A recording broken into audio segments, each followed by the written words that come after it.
नमस्कार दोस्तों, जय हिंद, वंदे मातरम। मैं आपके साथ जायसवाल सर। आप सभी का स्वागत अभिनंदन है शिक्षक भर्ती के चैनल जायसवाल कोचिंग सेंटर पर। टीटी फैमिली यूट्यूब परिवार पावर्ड बाय शिक्षा ही प्रकाश है। बात करेंगे साथियों बाल विकास, शिक्षा शास्त्र, child development and pedagogy, CDP की बात करेंगे और सीडीपी में टॉप 30 क्वेश्चन की बात करेंगे। और टॉप 30 क्वेश्चन की यह क्लास नंबर था साथियों, 33 नंबर क्लास है। और इसके पिछले क्लासेस 32 क्लासेज जो रहेंगी, यहाँ पे आई बटन पर लिंक मिल जाएगी, प्लेलिस्ट मिल जाएगा। तो सारी क्लासेज आप लोग आसानी से देख सकते हैं, फ्री ऑफ कॉस्ट देख सकते हैं, क्योंकि यह राष्ट्र हित में शिक्षकों का परिवार है, आपका परिवार है, अवर फैमिली है, टीचर्स फैमिली है। शुरुआत करते हैं प्रथम प्रश्न से। आने वाले 30 महत्वपूर्ण प्रश्न रहेंगे। 30 में से आप लोगों का फीडबैक क्या है, आप लोगों का कमेंट क्या है, नीचे कमेंट बॉक्स में ज़रूर बताइएगा, क्योंकि प्रत्येक भाई बहन गृहिणी का कमेंट यहाँ पे सर्वोपरि है, सर्वमान्य है। बात करेंगे प्रथम प्रश्न की। सृजनात्मक उत्तरों के लिए आवश्यक होता है मुक्त उत्तर वाले प्रश्न, एक अत्यंत अनुशासित कक्षा, प्रत्यक्ष शिक्षण एवं प्रत्यक्ष प्रश्न की बात करेंगे या विषय वस्तु आधारित प्रश्न की बात कर रहे हैं। देखिए, सृजनात्मक उत्तर पूछा जा रहा है, तो सृजनात्मक उत्तर आवश्यक क्यों होता है या सृजनात्मक उत्तरों के लिए आवश्यक क्या है। तो एक शिक्षक के रूप में जब आप अपेक्षा करते हैं कि सृजनात्मक उत्तर हमें बच्चे बताएं, तो उसके लिए होता कि आप उनसे मुक्त उत्तर वाले प्रश्न करें। पहला ऑप्शन सही हो जाएगा, क्योंकि सृजनात्मक उत्तरों के लिए मुक्त उत्तर वाले प्रश्न आवश्यक हैं। यदि हम चाहते हैं कि एक छात्र में सृजनात्मक उत्तर देने का कौशल का विकास हो, तो इसके लिए हमें उसे मुक्त उत्तर वाले प्रश्नों के जवाब लिखने के लिए प्रेरित करना होगा। विषय वस्तु आधारित प्रश्नों के उत्तर लिखते हुए हो सकता है कि छात्र उसके जवाब में कंठस्थ कर लिख दे, किंतु जब उनसे मुक्त उत्तर वाले प्रश्न के जवाब देने को कहा जाएगा, तब उनकी सृजनात्मकता का पता चल सकेगा। तो आई होप समझ गए होंगे। बात करेंगे दूसरे प्रश्न की। दबाव को कम करने एवं परीक्षाओं में सफलता के लिए आवश्यक क्या होता है। कम अवधि की परीक्षाओं में अंतरण, विद्यालयी कक्षा के विभिन्न चरणों में परीक्षाओं का आयोजन, वार्षिक एवं अर्धवार्षिक परीक्षाएं या विभिन्न प्रवेश परीक्षाओं के लिए विभिन्न एजेंसियों की स्थापना की बात कर रहे हैं। सभी कमेंट कीजिएगा, फीडबैक कीजिएगा। तो दबाव को कम करना है, किसके दबाव को कम करना है, बालक बालिकाओं शिक्षार्थी, उनको दबाव करना है, दबाव को कम करना है। एवं परीक्षाओं में सफलता के लिए क्या आवश्यक है, कम अवधि की परीक्षाओं में अंतरण कर दीजिए। क्या करना चाहिए, कम अवधि की परीक्षाओं में अंतरण कर देना चाहिए। तीसरा प्रश्न है, रवि गणित में एक कमजोर छात्र है, तो निम्नलिखित में से कौन सा परीक्षण उपरोक्त कथन का सर्वोत्तम समर्थन करता है। बुद्धि परीक्षण, अभिवृत्ति परीक्षण, उपलब्धि परीक्षण या कौशल आधारित परीक्षण की बात करेंगे। 4 बेहतरीन ऑप्शंस दिए गए हैं। तो यहाँ पे क्या दिया, रवि गणित में एक कमजोर छात्र है, तो सर्वोत्तम जो समर्थन करेगा बुद्धि परीक्षण का नहीं कर रहा है, ना ही कौशल आधारित परीक्षण की कर रहा है, ना ही अभिवृत्ति के कर रहा है उपलब्धि परीक्षण का। सही ऑप्शन सही हो जाएगा। अगला प्रश्न है, प्रमाणीकृत परीक्षा क्यों कराए जाते हैं। जो प्रमाणीकृत परीक्षण होते हैं वो क्यों कराए जाते हैं। मंदबुद्धि बालकों की पहचान के लिए कराए जाते हैं, प्रतिभाशाली बालकों की पहचान के लिए कराए जाते हैं, या पिछड़े बालकों की पहचान के लिए, या बहरे बालकों की पहचान के लिए, या बाहरी कह सकते हैं। तो राइट ऑप्शन क्या हो जाएगा। मेरे सभी प्यारे मित्र, प्यारे प्यारे भाई बहन गृहिणी, सभी कमेंट कीजिएगा जिनका सपना है गवर्नमेंट टीचर बनना, अध्यापक अध्यापिका बनना। जायसवाल सर आप सभी का स्वागत अभिनंदन करते हैं। और फैमिली टीचर्स फैमिली की बात कर रहे हैं। चौथा प्रश्न आप लोगों की स्क्रीन पर है। आपका स्कोर, आपका कमेंट, आपका फीडबैक सर्वोपरि है। तो प्रमाणीकृत कक्षाएं या प्रमाणीकृत परीक्षण जो है क्यों कराए जाते हैं, प्रतिभाशाली बालकों की पहचान के लिए। आप शिक्षक के रूप में अगर आपको प्रतिभाशाली बालकों की पहचान करना है तो प्रमाणीकृत परीक्षण आप लोग कराएंगे। बी ऑप्शन सही हो जाएगा। अगला प्रश्न है 5 नंबर प्रश्न जो आप लोगों की स्क्रीन पर आ चुका है। क्या प्रश्न पूछा जा रहा है, आइए पढ़ लेते हैं। एक प्रमाणीकृत पठन परीक्षण के लिए 5वीं कक्षा को प्रस्तुत करने में शिक्षक को अधिकाधिक परामर्श दिया जाता है कि बच्चों को बोलने की परीक्षण बहुत कम महत्वपूर्ण है तथा वह उसमें अच्छा प्रदर्शन करें। पूर्ववर्ती परीक्षा से प्रधान प्रश्नों को चिन्हित करना एवं छात्रों को उन्हें उत्तर देने की अनुमति देना। पूर्ववर्ती मतलब पहली परीक्षा से जो प्रधान प्रश्न होते हैं। या निम्न कोटि के पाठकों को प्रशिक्षण देना ताकि कक्षा में शेष बच्चे किसी भी तरीके से अच्छा करें। यह हम बात कर रहे हैं ऑप्शन नंबर डी की, कि परीक्षण में आने वाले समान प्रकार के प्रश्नों के उत्तर के लिए छात्रों को अभ्यास कराना। तो एक प्रमाणीकृत पठन परीक्षण के लिए जो 5वीं कक्षा को प्रस्तुत करने में शिक्षक को जो है अधिकाधिक परामर्श दिया जाता है, वह ये दिया जाता है कि परीक्षण में आने वाले समान प्रकार के प्रश्नों के उत्तर को जो है छात्रों के लिए अभ्यास कराना चाहिए। यहाँ पे आप लोगों का डी ऑप्शन जो है सही हो जाएगा। अगला प्रश्न क्या पूछा जा रहा है स्क्रीन पर है, सभी प्यारे मित्र कमेंट कीजिएगा, फीडबैक कीजिएगा। मानकीकृत परीक्षणों की आलोचनाओं में से एक है। ये सारे मॉडरेट क्वेश्चन हैं और इसी टाइप के साथियों आपके एग्जाम पे प्रश्न पूछे जाते हैं अभी फ़िलहाल में ही, और इसी टाइप से प्रश्न पूछे जाएंगे या इसी से संबंधित प्रश्न पूछे जाएंगे, क्योंकि ये आपके सिलेबस के अकॉर्डिंग क्लास चल रही है। तो मानकीकृत परीक्षणों की आलोचनाओं में से जो एक यह होगा कि मुख्य रूप से मुख्य धारा की सांस्कृतिक का प्रतिनिधित्व करते हैं और इसलिए पक्षपाती है। उनकी भाषा को समझना मुश्किल है। परीक्षण बड़ी आबादी पर लागू नहीं किया जा सकता है या वे बच्चे की क्षमता की इस पर तशवीश नहीं देख पाते हैं। तो मानकीकृत परीक्षण की जो आलोचनाओं में से यह है कि मुख्य रूप से मुख्य धारा की संस्कृति का प्रतिनिधित्व करते हैं इसलिए पक्षपाती है। पहला ऑप्शन साथियों सही हो जाएगा। कोई भी डाउट हो कमेंट करें, फीडबैक करें, अपना कमेंट करें, आप लोग अपना फीडबैक बता सकते हैं। कौन सा मूल्यांकन पूर्व निर्धारित मानकों के एक निश्चित सेट के विरुद्ध छात्र के प्रदर्शन को मापता है? प्रश्न को समझिएगा, प्रश्न बहुत ही महत्वपूर्ण लाजवाब प्रश्न है कि ऐसा मूल्यांकन जो पूर्व निर्धारित मानकों के एक निश्चित सेट के विरुद्ध छात्र के प्रदर्शन को मापता है। सामान्य संदर्भित आकलन, मानदंड संदर्भित आकलन, नैदानिक आकलन, या बात करें उपलब्धि आकलन की बात कर रहे हैं। तो प्रश्न पर ही उत्तर छिपा हुआ है, क्योंकि ऐसा मूल्यांकन जो पूर्व निर्धारित मानकों को एक निश्चित सेट के विरुद्ध छात्र के प्रदर्शन को मापता है। तो यहाँ पे क्या दिया गया है, ध्यानपूर्वक समझिए, निर्धारित मानकों को। तो राइट ऑप्शन क्या होगा, मानदंड संदर्भित आकलन हो जाएगा, बी ऑप्शन सही हो जाएगा। अगला प्रश्न क्या दिया गया है, एक परीक्षण तैयार करने के बाद एक शिक्षक जो है प्राप्तांकों की निरंतर को जांच करने के लिए एक ही आयु वर्ग के बच्चों पर प्रशासित करता है। वह किसकी जांच कर रहा है? मान लीजिए आपकी नियुक्ति होती है, आप अध्यापक अध्यापिका बनते हैं, तो एक आप लोग परीक्षण तैयार करने के बाद एक शिक्षक के रूप में प्राप्तांकों की निरंतरता को जांच करने के लिए एक ही आयु वर्ग के बच्चों पर आप लोग प्रशासित कर रहे हैं। तो ये आप किसकी जांच कर रहे हैं? वैधता, विश्वसनीयता, वस्तुनिष्ठता या उपयोगिता की जांच चाह रहा है या करना चाहते हैं? तो राइट ऑप्शन क्या होगा, विश्वसनीयता की बात कर रहे हैं, क्योंकि यहाँ पर साफ तौर पर लिखा हुआ है प्राप्तांकों की निरंतरता को जांचने के लिए एक ही आयु के बच्चों पर प्रशासित कर रहा है, मतलब विश्वसनीयता की बात कर रहे हैं। अगला प्रश्न ध्यानपूर्वक समझिए। एक शिक्षक प्रश्न पत्र बनाने के बाद यह जांच करता है कि क्या प्रश्न परीक्षण के विशिष्ट उद्देश्यों की परीक्षा ले रहे हैं या वह मुख्य रूप से प्रश्न पत्र की के बारे में चिंतित हैं। संपूर्ण विषय वस्तु को शामिल करने के, प्रश्नों के प्रकार के, विश्वसनीयता की या वैधता की।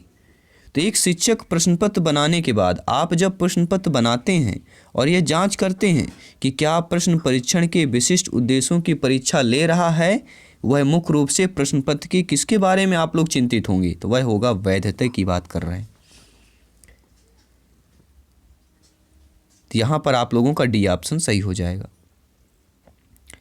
अगला प्रश्न क्या पूछा जा रहा है, इनमें से कौन सा एक उत्तम परीक्षण की विशेषताओं से भिन्न दिया गया है? क्या दिया गया है? उत्तम परीक्षण। ये शब्द ध्यानपूर्वक समझ लीजिएगा। उत्तम परीक्षण की विशेषताओं से भिन्न है विश्वसनीयता, वैधता, वस्तुनिष्ठता और अभिक्षमता। साथियों, विश्वसनीयता, वैधता, वस्तुनिष्ठता ये परीक्षण की बात करें तो विशेषताओं से होगा, लेकिन अभिक्षमता यहाँ पर आपका भिन्न दिया गया है, इसलिए according two questions right option number D option सही हो जाएगा। और क्यों होगा आइए जान लेते हैं। देखिए उत्तम परीक्षण के जो लक्षण क्या होते हैं। ए गुड टेस्ट में हमें उपलब्धि और क्षमता को सटीक, आर्थिक रूप से सक्षम बनाना चाहिए। यहाँ हम एक अच्छी परीक्षा लेते हैं। वैधता, विश्वसनीयता, उपयोगिता। इसमें वैधता, एक परीक्षण को वैध कहा जाता है यदि वह मापता है कि उसे क्या मापना है। और क्रोनबेक जो वैधता होती है वह एक सीमा तक मापता है कि एक परीक्षण क्या मापता है। तो प्रश्न थोड़ा उलझा हुआ प्रश्न है, तो बहुत ही इम्पोर्टेंट प्रश्न है ये, ध्यानपूर्वक समझ लीजिएगा। अब बात करते हैं अगले प्रश्न की। यदि उन्हीं छात्रों को वही परिणाम लगातार प्राप्त होता है तो यह एक किसका आकलन कहलाएगा? वैध का, अवैध का, विश्वसनीय का या अविश्वसनीय का आकलन कहला जाएगा। मेरे सभी प्यारे मित्र, मेरे सभी प्यारे प्यारे भाइयों की प्यारी प्यारी बहनें, गृहिणी, सभी कमेंट कीजिएगा। ध्यानपूर्वक प्रश्न को समझिए, क्योंकि तुक्का लगाने का कार्य पहले कार्य नहीं होता है। पहले आप लोग प्रश्न को ध्यानपूर्वक समझें, इसके बाद फिर आपको लगे कि हमें समझ में प्रश्न नहीं आया, ना हमने पढ़ा है, ना हमें दिमाग में चढ़ रहा है, तो फिर आप तुक्का लगा लीजिए। एक ऑप्शंस देख के तुक्का लगाइए, प्रश्न को देखकर नहीं। प्रश्न को एक बार पढ़ने के बाद फिर ऑप्शन देखिए कौन सा डिफरेंट आपको दिख रहा है। तो यदि उन्हीं छात्रों को वही परिणाम लगातार प्राप्त होता है तो यह किसका आकलन हो जाएगा? सभी लोग जाएंगे किसकी बात कर रहे हैं? ये विश्वसनीय की बात हो जाएगी कि लगातार वही प्राप्त अगर कर रहा है परिणाम बच्चा जो है, तो क्या हो जाएगा? विश्वसनीय कहला जाएगा। सी ऑप्शन सही हो जाएगा। अगला प्रश्न क्या दिया गया है कि यह एक आकलन है जिनमें से एक मापन के लिए अभिप्रेरित है। तो ये एक वैध आकलन है, अवैध है, विश्वसनीय है, अविश्वसनीय है। ऑप्शंस वही है, प्रश्न केवल आपका चेंज हुआ है। तो यह एक कैसा कहलाएगा साथियों? यहाँ पे यह एक वैध आकलन कहला जाएगा जिनमें एक मापन के लिए अभिप्रेरित हो। तो ये मापन के लिए अभिप्रेरित होना ये कैसा आकलन कहला जाएगा? वैध आकलन कहला जाएगा। अगला प्रश्न है, निम्न में से कौन सा लक्षण किसी मापक उपकरण के लिए सर्वाधिक वांछनीय होगा? देखिए दो शब्द पूछे जाते हैं, एक वांछनीय पूछा जाता है और एक पूछा जाता है अवांछनीय।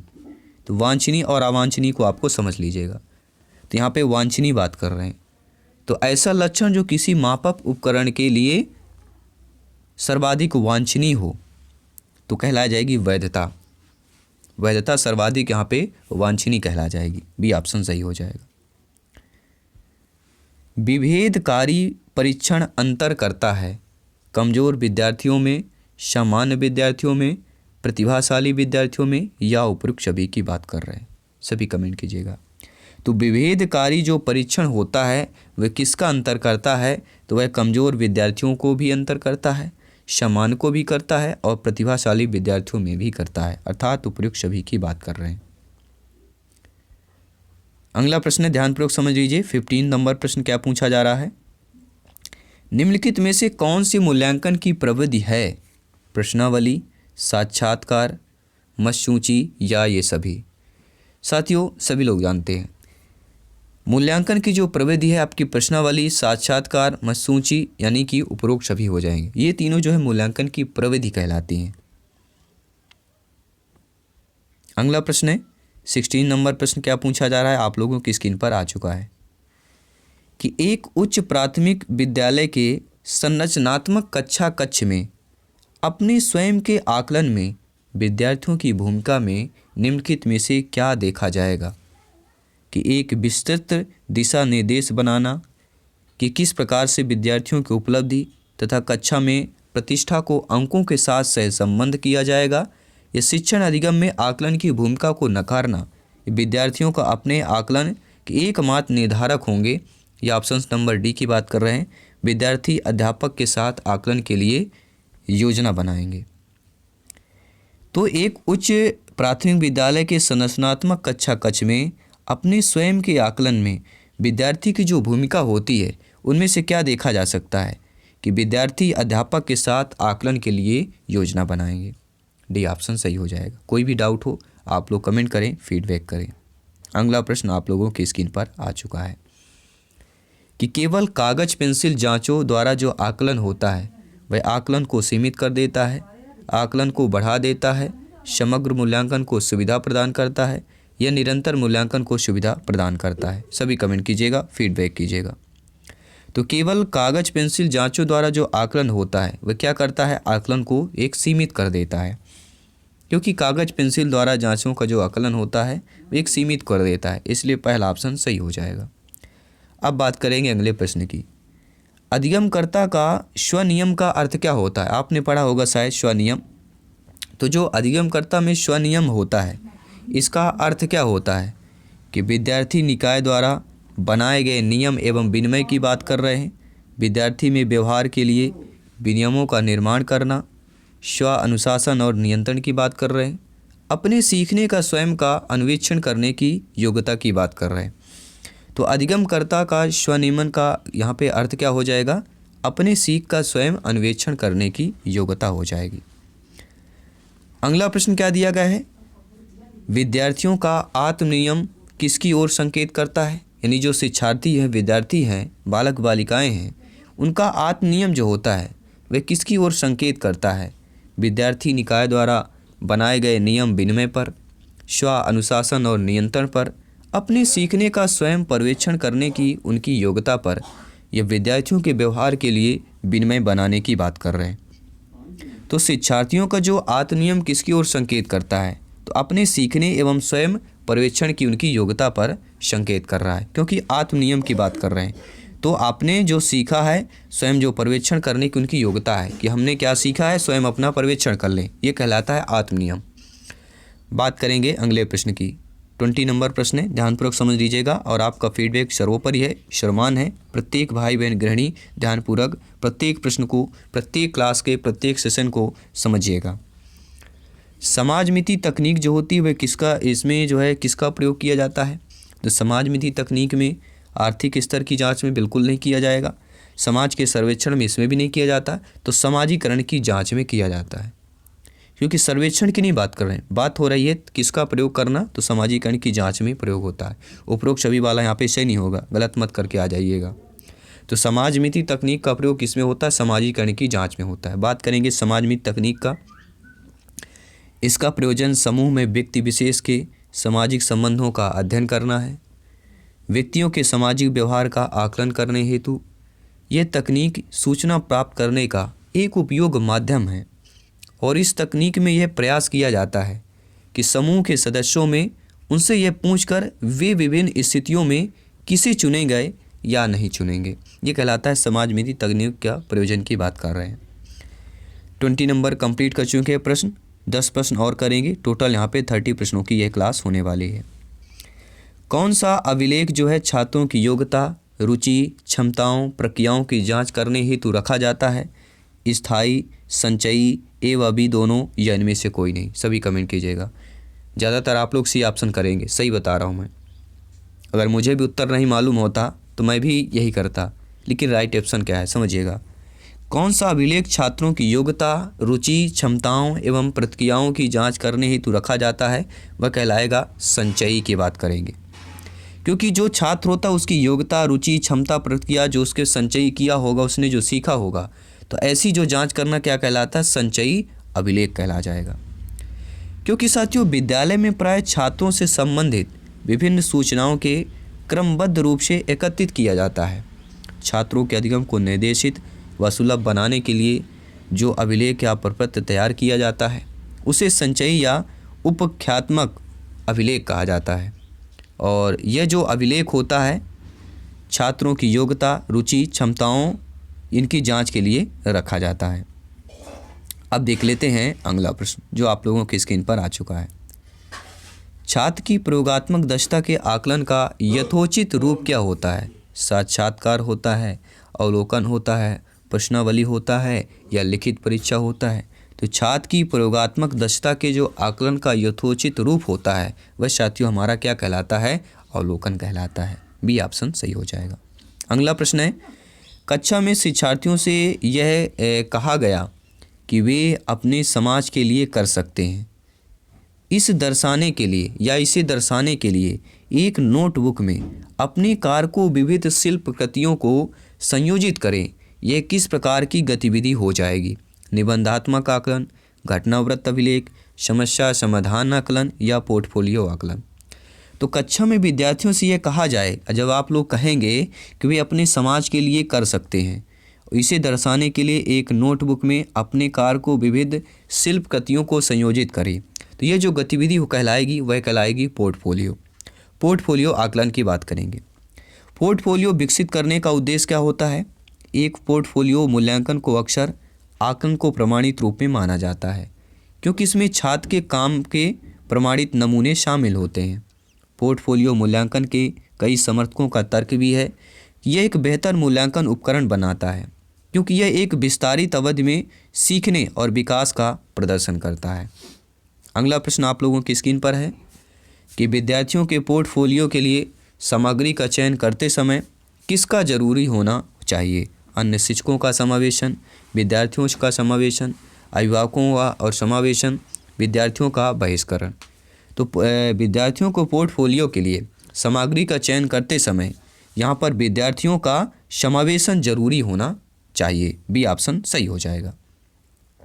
अगला प्रश्न दिया गया है, किसके अलावा निम्नलिखित में से घटना या वृत्तांत रिकॉर्ड की विशेषताएं हैं? किसके अलावा मतलब एक जो निगेटिव ऑप्शन होगा उसको चूज करना है। तो ये अपने आप को प्रश्न पूछने का तरीका होता है। यह पर्याप्त विस्तार से पूर्ण तथ्यात्मक प्रतिवेदन है, यह व्यवहार का व्यक्तिनिष्ठ साक्ष्य है और इसलिए यह शैक्षणिक क्षेत्र के लिए प्रतिपुष्टि या फीडबैक उपलब्ध नहीं कराता है। देखिए नहीं कराना, तो हमें लग रहा है बी ऑप्शन ही आपका निगेटिव होगा, ठीक है, और बाकी हमारे सही हो जाएंगे। अगला प्रश्न आप लोगों की स्क्रीन पर है, ग्रेडिंग, कोडिंग, अंकन और कोटि, इनके संचय प्रणालियाँ कुछ उदाहरण हैं। परीक्षा के उत्तर पत्रों के मूल्यांकन की प्रक्रिया, कक्षा में बच्चों की स्थिति की निरूपण की विधि, या आलोचपत्र या रिपोर्ट काली के अकादमिक प्रगति को दर्शाने में या अधिगमकर्ताओं की उपलब्धि के आकलन की गणना की विधि की बात कर रहे हैं। तो ग्रेडिंग, कोडिंग, अंकन, कोटि संचयन की जो प्रणालियाँ होती हैं किसके उदाहरण हो जाएंगी? यह अधिगमकर्ताओं की उपलब्धि के आकलन की गणना की विधि की उदाहरण हो जाएंगी। डी ऑप्शन साथियों सही हो जाएगा। कोई भी डाउट हो आप लोग कमेंट करें, फीडबैक करें, क्योंकि आपका कमेंट रीड किया जाता है, आपको फीडबैक भी किया जाता है, क्योंकि आपका कमेंट सर्वोपरि है। बात करेंगे अगले प्रश्न की। 2-3 प्रश्न हैं, इनको भी कंप्लीट करते हैं और इस क्लास को कंप्लीट करते हैं। ग्रेड अंकों से कैसे यह अलग है? ग्रेड जो होता है यह अंकों से कैसे अलग होता है? जैसे ग्रेड दिया जाता है किसी बच्चे को A+ दिया जाता है, B+ दिया जाता है, A दिया जाता है, B ग्रेड दिया जाता है, C ग्रेड दिया जाता है। तो ये जो ग्रेड है और वैसे जो अंक दिया जाता है, तो अंकों से कैसे अलग है? यह प्रश्न इनमें से किस प्रकार के प्रश्नों को संबंध रखता है? विश्लेषणात्मक, मुक्तंत्र, समस्या समाधान या अपसारी के रूप में? तो ऐसा प्रश्न जो किससे संबंधित रखता है, यह विश्लेषणात्मक रूप से संबंधित हो जाएगा। पहला ऑप्शन सही हो जाएगा। अगला प्रश्न, निम्नलिखित में से किसमें बुद्धि परीक्षण का उपयोग नहीं होता है? छात्र के लिए छात्रों का चयन, शिक्षक के लिए प्रदर्शन का मूल्यांकन, एक छात्र की रेटिंग या एक छात्र की सफलता का पूर्वानुमान करना। तो आप सभी लोग जानते हैं कि बुद्धि परीक्षण का उपयोग छात्रों के लिए जो है छात्रों का चयन होता है, शिक्षक के प्रदर्शन का मूल्यांकन होता है और एक छात्र की सफलता का पूर्वानुमान करना, ये बुद्धि परीक्षण का उपयोग हो सकता है। लेकिन एक छात्र की रेटिंग देना ये हमारा नहीं होगा। तो परीक्षण का उपयोग हमारा एक रेटिंग देना यहाँ पर नहीं होगा। आइए देख लेते हैं अगला प्रश्न क्या पूछा जा रहा है। बच्चों के संज्ञानात्मक विकास को सबसे अच्छे तरीके से कहाँ परिभाषित किया जा सकता है? खेल के मैदान में, विद्यालय एवं कक्षा में, गृह में या ऑडिटोरियम में किया जाता है? तो बच्चे के संज्ञानात्मक विकास को सबसे अच्छे तरीके से परिभाषित करना, ये शिक्षक के रूप में आपको बेहतरीन प्रश्न पूछा गया है दोस्तों, क्योंकि आप सभी लोग भावी अध्यापक अध्यापिकाएँ हैं। आपका जवाब देना, फीडबैक देना, कमेंट करना यहाँ पे सर्वोपरि है। तो बच्चों के संज्ञानात्मक विकास को सबसे अच्छे तरीके से कहाँ परिभाषित किया जा सकता है? विद्यालय और कक्षा में किया जा सकता है। बी ऑप्शन सही हो जाएगा। 30वां प्रश्न, इसके बाद आपको एक आज मॉक क्वेश्चन भी देंगे। पुरुष स्त्रियों की अपेक्षा ज़्यादा बुद्धिमान होते हैं, यह कथन है, हमें कुछ करने की ज़रूरत ही नहीं है। जब भी पुरुष महिलाओं की तुलना की जाए, ये उससे बड़ा है, ये उससे छोटा है, ठीक है, तो ये क्या कहलाता है? लैंगिक पूर्वाग्रह प्रदर्शित करता है। बी ऑप्शन डायरेक्टली यहाँ पे सही हो जाएगा, ऑप्शन पढ़ने की ज़रूरत ही नहीं है। आइए जान लेते हैं आज का मॉक क्वेश्चन आप लोगों के लिए क्या है। इनमें से कौन जो है अधिगमकर्ता को अधिक स्वतंत्रता प्रदान करता है? संरचनावाद, क्रियाशीलता, व्यवहारवाद या सृजनशीलतावाद? ये आपके लिए आज के लिए हम मॉक क्वेश्चन दे रहे हैं। तो मॉक क्वेश्चन के साथ साथ आपको बताना है इस क्लास में से 30 में से आप लोगों का फीडबैक क्या है।